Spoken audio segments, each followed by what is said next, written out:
Well, Lectric has done the thing that they always do with almost every one of their bikes is they make a bike and then a couple years later they make it better and they keep the price the same. This is the XPeak 2.0 and I have a list right here of all the upgrades that they made to it. And if you forgot the price, by the way, it is $1,399. That was the old price. That is the new price. In case you missed that, the price hasn't changed. So number one on the list is the torque sensor. The old XPeak had a cadence sensor, and this one has got a very reactive torque sensor. Now, if you're confused between the difference of a cadence sensor versus a torque sensor, with the cadence sensor, the faster you pedal, the more power the bike gives. With the torque sensor, the more pressure you put on the pedals, the more power you have. If you're just doing like trail riding, on flat terrain, I personally would prefer a cadence sensor e-bike. But if you want to take this off-road, which I would suggest you do that because it has some of the best suspension for a bike in this price range that I'll get to in just a minute, you gotta go the torque sensor route. Because as you're going up and down and over rocks and things like that, you need a sensor that's going to adjust to that terrain, and you need it to adjust very quickly. And that right there is the biggest upgrade to the bike. Number two,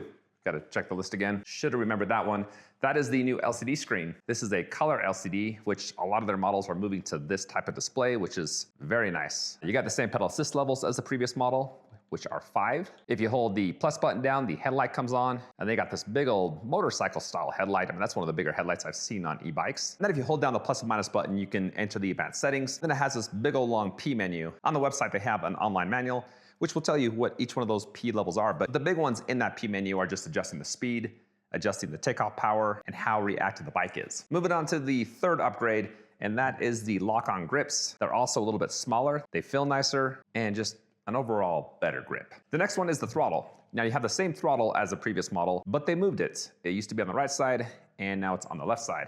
And they did that for a good reason, because on the previous model, they had the classic SIS index shifter, which you see on pretty much every fat bike that's $1,500 or less. It is my least favorite shifter. It's also the cheapest one that you can buy. They replaced it with an 8-speed trigger style shifter underneath. When they did that, of course, they had to move the throttle because there's no room for the throttle there anymore. The next upgrade has to deal with the brakes. Now, both models have hydraulic brakes, but this one has a larger rotor in the front tire. That's a 203 millimeter. The other model was less than that. I think it was like a 180. But these are mineral oil. Right side controls the rear, left side the fronts. You got motor cutoff. Now this next one, I'm pretty sure is on both models, but I'm just gonna talk about it because it's something that I really like that these guys do. And that is adding a very quiet motor. Now the size of that motor is 750 watts, and that tops the bike out at 28 miles per hour. But they got some like stealth technology going up on in here, making that one of the quietest motors in the industry. In fact, they say that it's 400% quieter than other bikes in the same class. It's time to talk about the last upgrade, and that is right here.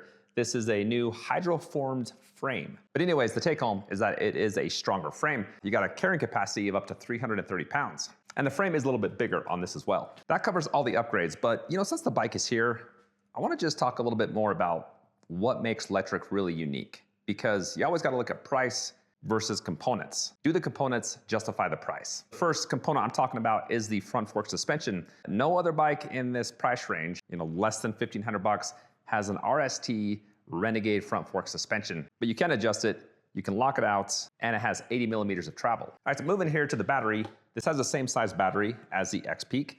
That is a 48 volt, 15 amp hour.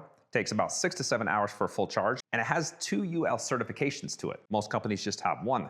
These guys want to make sure that you feel confident and safe putting your bike in a garage next to a wood wall with a beautiful logo with lights behind it. And I can say that I do. I do feel safe about leaving this bike right here. Oh, geez. Now, when the battery is fully charged, they say that you can get up to 60 miles. Another cool thing that Lectric does is they put some anti-puncture resistant goop or goo in there in all of their tires and all of their bikes. So for 6, 7, 8 months, you got puncture resistant tires. But these are 26 by 4-inch all-terrain. As far as the weight of the bike, pretty average for a fat bike. It's coming in at 75 pounds. The rear rack can hold 60 pounds. Under the rack, you got some thicker fenders. These can be pretty dang cheap on a lot of bikes, but that's not the case here. I actually like that fender. All right, and then moving up, you got the classic Lectric saddle with some pretty cushy seat post suspension. Looking at the frame, you do have some welding scars up here by the head tube, down here underneath the saddle. Didn't really try to hide those scars at all, so if you don't mind that, then good for you. If you do mind that, then I guess not good for you. I do like the paint job though. I think that's very pretty. And this does come in a couple different colors, and you can get it in a step over or step through. And you got a rider size of 5'2" up to 6'3". Then the last thing with the frame is that the wiring is all internal, just right behind the head tube. Out here, it's a little bit messy, but they have wrapped that. But then it goes internal, and from that point backwards, it's